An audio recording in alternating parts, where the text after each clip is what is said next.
.mobi was, this was a couple of years ago, 2006, I believe, and I was working at VeriSign, now moved over to the domain name division, and there was this new top-level domain that was backed by, likes of Google and Microsoft, and 11 other investors, all huge names like Telefonica and T-Mobile. And they said, I'd worked on getting the bid for it, but didn't succeed. VeriSign lost the bid. And when they were about to launch, the investors and the CEO at the time said, look, I'd like you to come in and be the CMO. And I was convinced, I took it, but I was convinced that within 2 weeks they were going to realize what a horrible mistake they'd made, and they were going to let me go as gently as possible. But it was, in a way, what I loved about it was rewriting the rules of no one had ever done it before. It was one of the, I shouldn't say no one had ever done it before, but it was a mobile, it was an address for mobile internet. And it wasn't just a domain name, it was all sorts of standards that were going along with it. But launching it the way we did, no one had ever done it. So it was kind of writing my own rules. And that was exciting. So what was it you did that was so different from what had been done before? Well, from a policy perspective, we changed certain things that, in a very regulated space hadn't been done before. So selling, names, premium names, for example. .com, it was a first come, first served, and you might have, bought, books.com, and VeriSign only got $6 for it. Here, we looked at what were the most valuable terms and then set them aside and said, okay, if you're going to get books.mobi or map.mobi, then you ought to pay a premium for it, which was a new way of monetizing. Also putting a lot of money and effort into PR because, launching a top-level domain really is about launching something that is going to change the infrastructure. It's a new addition to the infrastructure of the internet and how everything operates. And so how do you do that and get recognition, not just from businesses who ought to adopt it, but end users who ought to see it and then know what this is about. And so we spent a lot of money on public relations, on blogs, and then investing in a developers forum to help build and incorporate some of the standards into tools. That is really, really interesting. Now, you also set it up not here in the United States. Ireland. Ireland. Why Ireland? Number one, from an investor's point of view, a lot of them were European, and that was one area that they could agree on. Ireland had very good tax, favorable tax status for businesses, and also really good talent pool. And it wasn't as expensive as London. So how many top-level domains do you think there are in existence now? There are about 250 top-level domains when you take into account country codes. So, .co.uk, .de for Germany, .com, .net, .org, which are, generic top-level domains. But what is happening, and this is why I've launched my company about now almost 3 years ago, is the biggest change in the internet infrastructure in its 25-year existence. The internet is 25 years old, by the way. 25 years old. Look at the impact on our lives, and it feels like it's been here forever, right. But it's only been here 25 years. It's amazing when you think about that. That's right.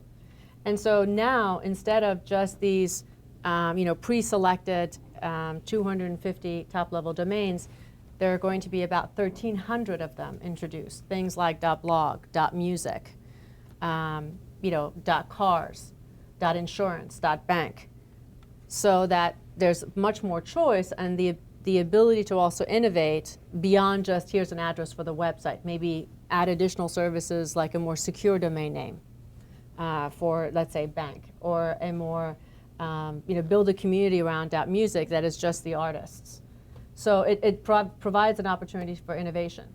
So let's say we wanted to start a new .level .diva. So let's say there's .diva and these are dancers or something. What would you need to do? You have to bring money to the table. What has to happen? Well, Somebody's got a great idea here. Yeah. Well, first of all, the ICANN, which is the organization that oversees and what does ICANN stand for? Internet Consortium for Assigned Names and Numbers. Has everybody heard of ICANN? They're probably one of the most powerful organizations on the planet. Yeah, they've got a huge job. They've got to regulate the naming and the numbering system. So they had, for the first time ever, in 2010, they sort of opened this up and said, okay, anybody, if you want to apply to run a top-level domain as a registry, there's a huge amount of rules you've got to comply with, and you've got to have $185,000 to put down for an application, but come with your ideas. And there were about 1,900 applications. So you got to come 185,000 and come drop in out. Do you get your money back if you don't get it? No, there's certain stages by which if you pass through, if you make it almost to the end, but you decide to, for example, withdraw, you're not going to get your money back. But what's interesting is that two of the biggest brands or powerhouses on the internet, Google and Amazon, have applied. Google applied for 101 top-level domains, things like Gmail and .cloud, and Amazon as well. So they've applied for 76 top-level domains. So if these two huge powerhouses have decided that they're going to stake their money in a top-level domain, you can kind of imagine how it's going to change our own experience browsing the web, because who doesn't use Google? Who doesn't use Amazon? Exactly. Is that predatory? Is it, how should we be looking at this? So should we be like, yay, this is a great idea for them to own all the domains, or should we be concerned? I don't think that, fear never drives anything positive, right? So I think everybody had a chance to apply. All these other brands also had a chance to apply. Some of them did, but for not as many of these top-level domains. And frankly, I think innovation, number one, and then the market decides. I mean, if you're simply just banking on your, kind of reminds me of the incumbents. I'm big, so I'm going to make it. Not necessarily. Microsoft never took Google into account. They were huge, but how many people actually talk about Microsoft now? It was Google who brought something innovative. And so, it's not necessarily size, it's the innovation, and what are they ultimately going to do that's going to be something that's better, faster, cheaper for the end user like us. So you consult now with companies who are interested in doing that, or individuals that want to acquire domains. What does that mean to consult with them? How are you helping them? Well, the company that I started is called Architelos, and it started out as a consulting company, but the vision was always to actually develop software. So now we've developed software to help these companies actually run and manage their businesses much better. So software around security and software around detecting any kind of cybersecurity threats like phishing and malware. So you reduce the negative impact on the end user. And it's exciting because you get to meet very, very interesting people. You get to talk to and listen to some incredible business ideas and help them to improve upon that and use your own experience and having done this before, not to necessarily dictate to them that this is exactly how you ought to do, but they say pioneers are known from the arrows on their back, right? You've got a few arrows and you can say, okay, well, at least I can save you these 3 ones as you go forward. So when we talk about the software, you've actually developed software that's never been developed before that really has this very high level, but it's not for your home computer. It's for these top level. Tell us a little bit about how that works and what your vision was and how you came about this. The software is called Name Sentry, and it's a way, it's never been done before. It's certainly not in this industry. It is a real-time, it's a platform, it's cloud-based, and it is a real-time detection, monitoring, analytics, and mitigation platform. So previous solutions have had one part of it, real-time detection, or real-time detection of only, phishing or just malware.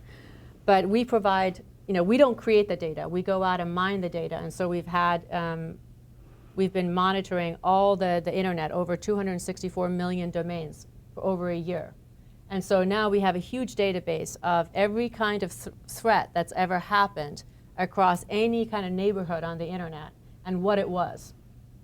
Whether it was a malware, whether it was spam, whether it was phishing, and how did it evolve? It started out as spam, an email message, spam, and then it evolved into a phishing attack, for identity theft. And so we follow that. And so there's a huge amount of data that then can be shared, the learnings of which can be shared with all the other users. So How's it been received? What type of response are you getting?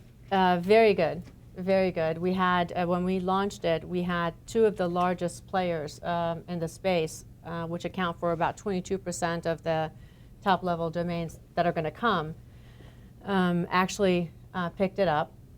And then we've had the incumbents, some of the incumbents, also sign up for it. And our development team went down to Buenos Aires, and we had a booth and a demo.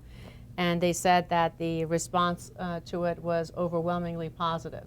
And it's something innovative, and it's not only does it do good, ultimately it does benefit the end user, it also provides these businesses a way to do kind of mine the knowledge that some of the best folks have on the internet about how to prevent this kind of abuse at a fraction of the cost of trying to do this themselves. How did you come up with the idea to doing this? What was the spark to do this? I mean, you had a great job at the time. You used to be the CEO of .org. You left .mobi, went on to .org, and you felt this need to go out and start your own business. Was that scary? What drove it, and how did you come up with this idea?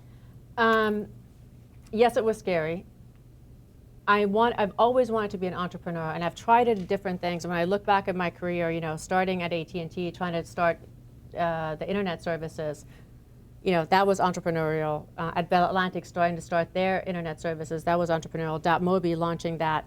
But really, it always was under the auspices of somebody else.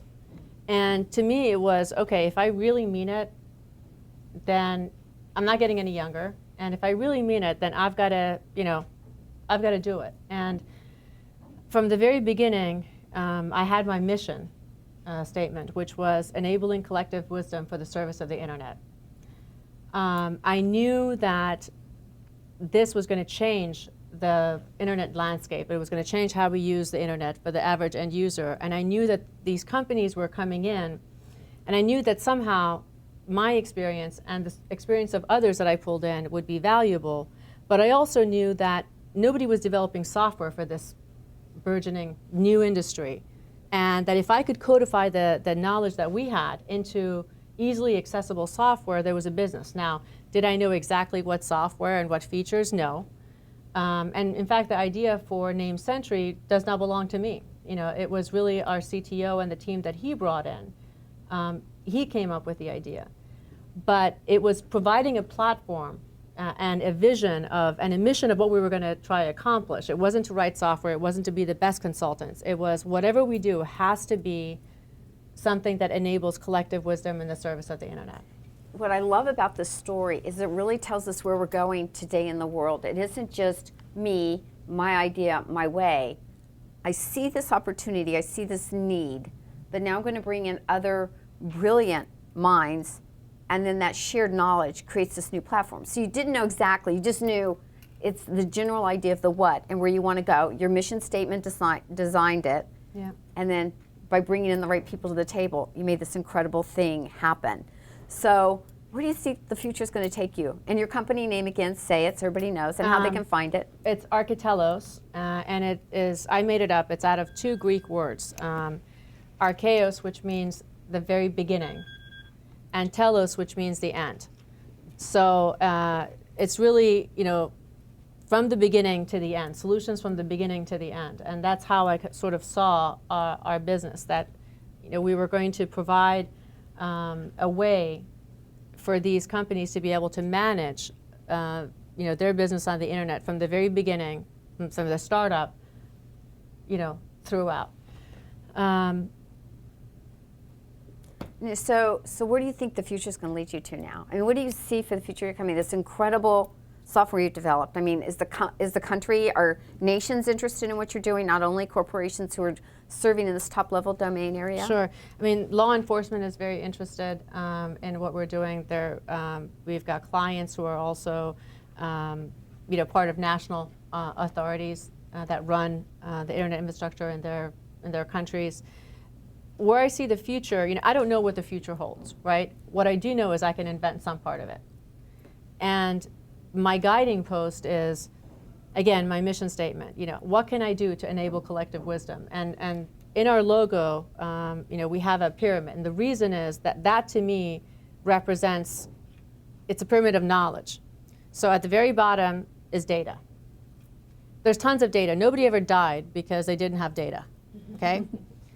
Then the data put together in an orderly format gives you information. But we're inundated with information all the time. So what? Information put together in an orderly format gives you knowledge. But knowledge is backwards looking. I am knowledgeable about such and such. I'm knowledgeable about, politics. But that doesn't necessarily make you a soothsayer, an insight. Wisdom is being able to take pieces from knowledge and information, and only those relevant pieces, so you can make proactive decisions, so you can invent the future. And so that's sort of my guiding principle about how we do things and how we're going to create software. I don't want to recreate the wheel. There's tons of data out there. I'm never going to go try to create data.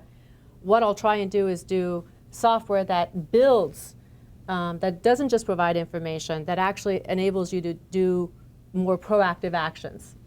I think that is absolutely, reflective of your brilliance and what you do. One thing I think is that what the work you're doing now is so important because it has to do with, we've moved from a format, not that we don't continue to live in a threatening environment at times, but we moved to a place that the new place for war sometimes is in the cyberspace. Yeah. So that's why I asked you if what you're doing can provide security for governments. Not that you'll ever be, but certainly if you can bring down a government, through cybersecurity, they can wrought real harm. That's right. So I think that's why you need to be really aware of those kinds of things. So I know people probably have some questions here to ask you, so we're going to open up the floor and see who's got questions. I'd like the opportunity to repeat it for the camera because we're mic'd, and I want to make sure anybody who catches our video has a chance to hear what was asked. So who has a question? So when you took the leap to become an entrepreneur, who helped you? I didn't ask for any monetary help because the idea was that if I could support the business from consulting perspective, then I could fund the software side. So really who helped me, help really comes into two things. One, sort of the moral support, no matter what, you're going to do it. I think my family, my mom in particular, was very helpful. Because there are times when, when you do start a company, when you think, am I really ever going to make it? And your reputation is on the line. I mean, my reputation was on the line. I'd always been successful. If I failed here, And then there are people who you have, through years and years of working with them, you've developed a relationship, you've developed a personal brand, and those people actually come and help you. Either it is through referrals or telling you, you ought to talk to so-and-so, and that's how, in a way, I put my team together. Some of them I knew from past working experiences, and that was a very important and powerful decision, who I was going to bring in and work with. Because like it or not, if you're starting a company and you're an entrepreneur, those people end up being your family. You spend a lot of time with them. You ought to know how they make decisions. You ought to know what their moral compass is. Because they talk about culture, but ultimately it comes down to where differences happen is what are the values that drive the way I make decisions? And if you don't have the same values. Right. No, I think that's a really important part about making sure that you build the team around you that brings those same core elements to the basis. And I think if you don't, you're going to have problems that you probably didn't foresee coming down. Because they'll take shortcuts, possibly, right. Or hurt your reputation. Who else has a question? Yes, ma'am. Yeah.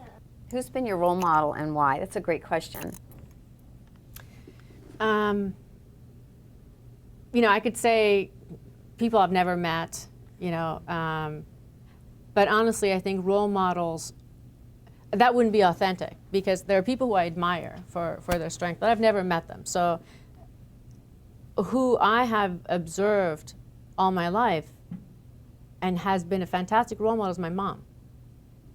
She took 3 kids out of Iran by herself, without any reassurances of what was going to happen. She knew what she was leaving behind.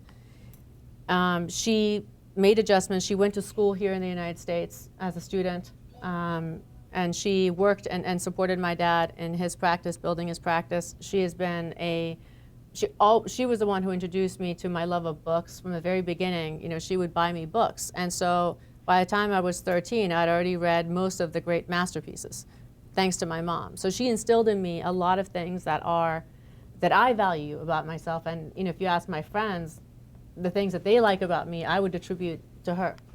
I think our mothers tend to be a very, very strong influence in our lives. Your mother's also a very talented artist. She is. Unfortunately, I didn't inherit any of that whatsoever. She's a very talented oil painter and artist, and all self-taught.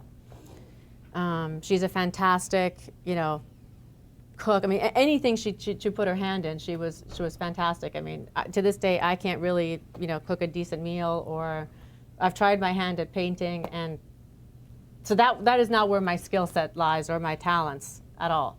But she really has, aside from all of the other wonderful qualities as a role model, she also has those talents that are enviable.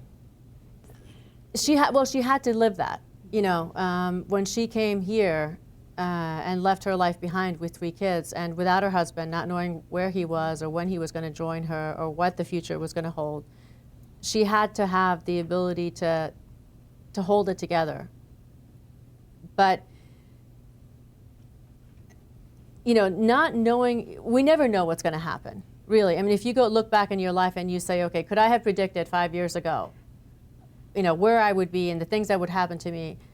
And I would guarantee you 9 times out of 10, you couldn't have predicted, most of it, if not all of it. So we do actually live with that every day. The question is, do we intrinsically believe that, and therefore, position our minds, the way that we act to embrace that and not cower away from it, not use it as fear, but use it as an additional impetus, all right, I don't know, well, maybe I can change it. Instead of, I don't know, gosh, what's going to happen to me? The one thing is not to adopt the victim mentality, but to adopt, all right, I'm the captain of my own ship. I can steer this where I think it ought to go.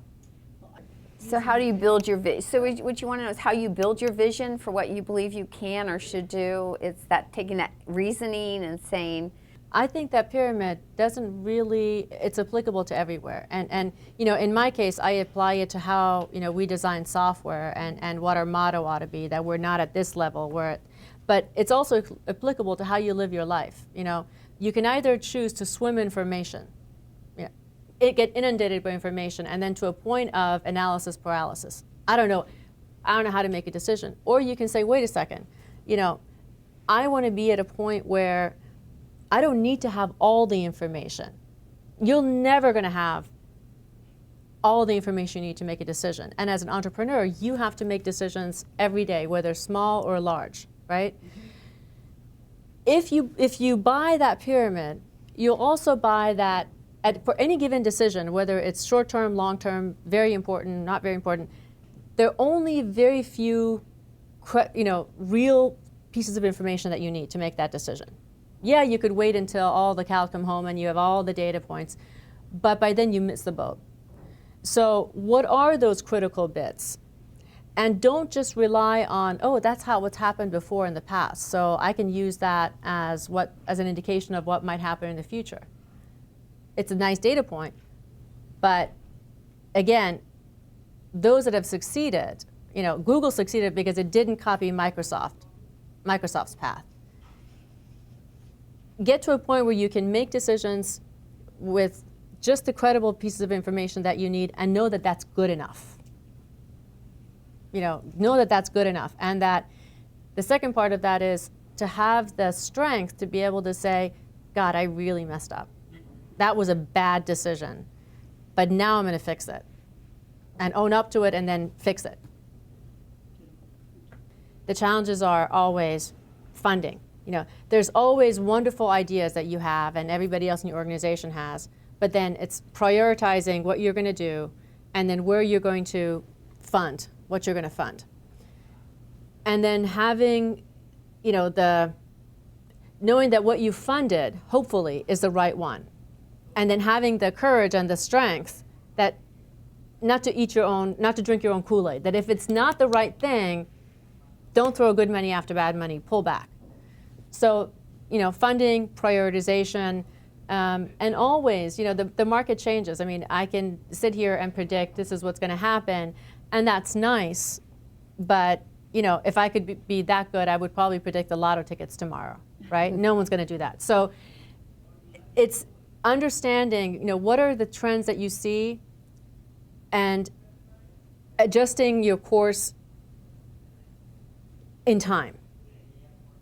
And I think that that's applicable to, anybody. Are you looking for funding right now? Not actively. And that's another thing that we had to course correct, which was, we were looking for funding. We thought about we should do it. And then we've had great success with this software. We don't want to dilute the equity. So, we've pulled back on that. But hey, it might change tomorrow. So I've got to be strong enough to say, eat my own words and say, well, actually, no, I didn't mean that. Yeah. So. Yeah, I know. It's always a big issue. Funding, not to fund. Who do you take the money from? It's always big, big questions. Yes, ma'am. Yes. Do you have board of directors or board of advisors? Yes. How do you work? I have a board of advisors, and I also rely on an extensive network of local CEOs, networks that I've developed. Mindshare is one, but those, for the advisors, it is a great way to enroll them in your company, in your story, and then be able for them to be the sounding board. And what I look for them to do is to say, tell me if I'm crazy. Is this, am I being, I've always got to be careful of not buying your own Kool-Aid, right? So am I being crazy about this? And just poke holes at it and not be so worried about your ego, right? And the second thing is looking out and trying to understand and learn from the lessons of other people who've done this before. So other CEOs who've done this before, I typically call them and say, hey, what was your experience? What did you do? Did you have this issue? And then last, I actually am very fortunate that the people that I've surrounded myself in are way smarter than me. My co-founder, my CTO, my CFO, these are all people that I truly respect. They're incredibly smart. They're some of the best people that I know, both in terms of being in the business and their moral fiber. And so I use them as a sounding board as well. I think that's really smart, and I think great leaders surround themselves with people smarter than themselves. But we know you're very smart, so we know they must be brilliant. No, the smartest decision I made was to bring them in. After that, it's like, okay, great. That's really, really good. I can't thank you enough. You've been phenomenal. I know you've had a really tough week, and I'm just so appreciative of you. You can see why I admire her so much. She's an amazing friend. She's an amazing woman. Somebody I certainly aspire to be much more like. You're so smart, and the things you do, you take big risks, make big differences, and it's pretty darn cool. And we really thank you. Thank you.